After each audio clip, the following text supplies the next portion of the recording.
Hello everyone, my name is Matt Scorpion and welcome back to another This Week in Destiny update. So there is, at least according to what the topics are, a lot to go through, so I'll just try to keep it quick. So first on the top of the list, if you didn't know, Joe Blackburn, who was the game director of Destiny 2, officially announced that he would be leaving the company. So if you don't know what that means, of course it means somebody else is coming. I forget what the fellow who's taking over is name. Let's see, game director, Destiny 2. Episodes in the future. Let's see. Future efforts of being game director, directed by the Halo, Myth, and Destiny veteran, Tyson Green. So if you know that name, there you go. If you want a little details on who he is, you can read more on that. But otherwise, just to let you know, the game director is currently exchanging, and official Destiny leadership is changing hats for a bit.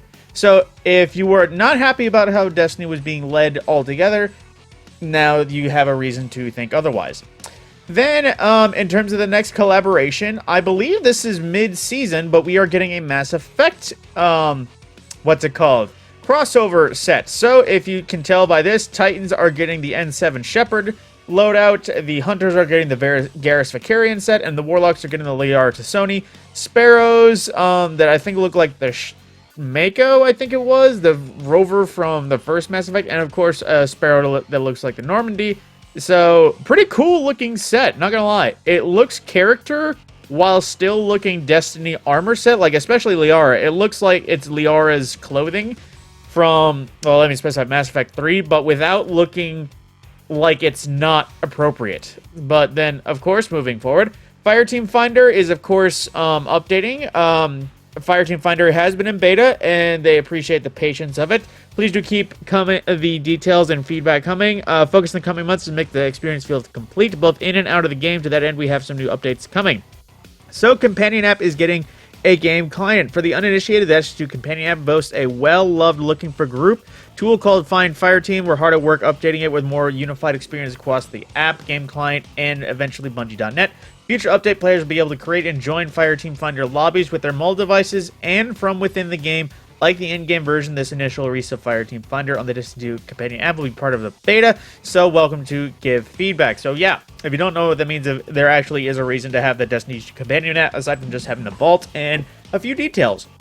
Then, in-game updates. Let's see. Next, we're hard at work on some exciting in-game updates as well. Let's see. In the near future, be on the lookout for other improvements, including Fireteam Finder lobby voice chat, friend invites from Fireteam Finder lobbies, improved menu-to-menu flow, better feedback when you apply to lobbies, and last but not least, the roster will be able to fit 12 Guardians on the nearby column, all in the additional 70 bug fixes and quality of life slated for the next 6 to 8 months, many of which come directly from community feedback. So by the numbers, here is some performance on LFG-based stuff, in case you're curious about full statistics for a variety of things. Let's see, and double the Izume last week. Next week, not only will the Izume R44, let's see, be their weekly reward, but Zavala is feeling generous to give away for double rewards and increased reputation. See, I knew it. As much as, air quotes, amazing sniper rifle, I don't see much to go home about, or much to take Izume home. And of all the weapons currently available, I imagine some people would want either Warden's Law or something else, you know, other weapons for double Nightfalls, but, you know, it's always a weapon that I don't think most people are going to want. But, yeah, supposedly it has 4 times yard deep construct, snapshot incandescent, who knows, but, you know, Grandmaster Nightfall, Conqueror, and that sort of thing, which, side note, I still hate the loadouts available. Like, I'm perfectly capable of doing all the Grandmasters, but at the same time, all the Grandmasters on the list make me not even want to try.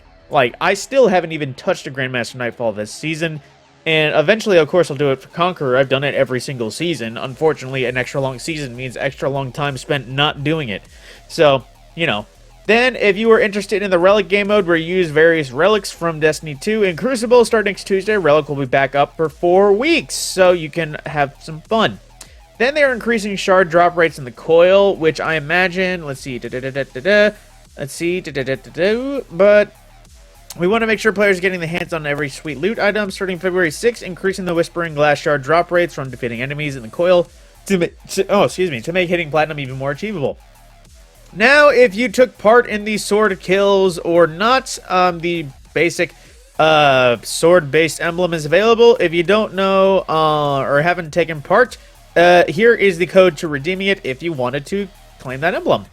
And the last days of games to give is currently active, which, let's see, is there anything important about... Let's see, spicy fun, there's so many ways you get involved. Earn a prize wheel spin, let's see, send debuffs to gamers, hang out with in chat, watch Twitch drops, spread the word. And allegedly, I guess that is an emblem earnable through Twitch drops, in case you just want to hang out. Then, more cutscenes added to the archive. So, going all the way back to Season of the Forge, aka Black Armory, and the, let's see, we have Black Armory, Joker's Wild, Beyond Light, Season of the Witch. So yeah, there's actually some archives that have been plenty updated going far back and relatively close to go. Then for Prime Gaming rewards, if you want it, you can have the Vemet Flock exotic emote, the Knucklebug exotic ship, Directoria Sagitta legendary Sparrow, and Time Prime exclusive legendary shader. So there's actually a reason to get it, is because it is unique to Twitch Prime. Yeah, so there you go. But then moving into it next, so the Ahamkara Tales Triumph. We are aware the Destiny 2 update 7306 patch notes state that we fixed an issue where the final radio message of the season did not complete the Ahamkara Tales. This fix was preemptively for when the final radio message is released later in the season. So there you go. Moments of Triumph. It has begun. Learn more about participation requirements and info on the Redeem Associate rewards in the Triumph Guide. Basically, if you've been up to date on the season, you might have already done. Like, literally, the only Triumphs I haven't finished are from this season and from Season of the Witch, because my time to play dropped significantly, and because for some reason didn't count my completions of Crota's End or Root of Nightmares in the list. Then, known issues. Totem Spawn and Warlord's Ruin Dungeon are sometimes inconsistent. Winter's Guile used the term encased instead of frozen in the perk description. Prize Dreaming City weapons do not count towards Cursebreaker, and players are being granted incorrect triumphs after acquiring ritual ornaments for the Chivalric Fire Sword. Some of the same ones as last week, so not much new there. And as usual, report any issues to the help forum and check the known issues article for a full list. And then we get to Art of the Week. So, now, I'm not going to lie, initially I was skeptical of this being, I would say, eligible for Art of the Week. Now, granted, if they made those statues, excellent. That looks very great. If they didn't, how dare you? But, you know, moving on.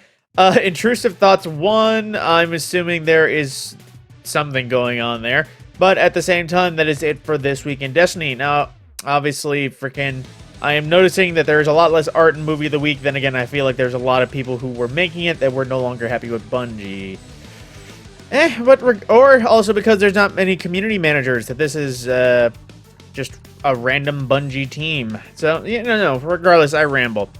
With that, there's not much to really talk about for next season or going on, exactly. Nothing, at least, that is, I would say, that is cause for excitement, aside from maybe Fireteam Finder and the Mass Effect crossover, because it still just looks great. And on that note, my name is the Mad Scorpion. I will see you in the next video, and I thank you for watching.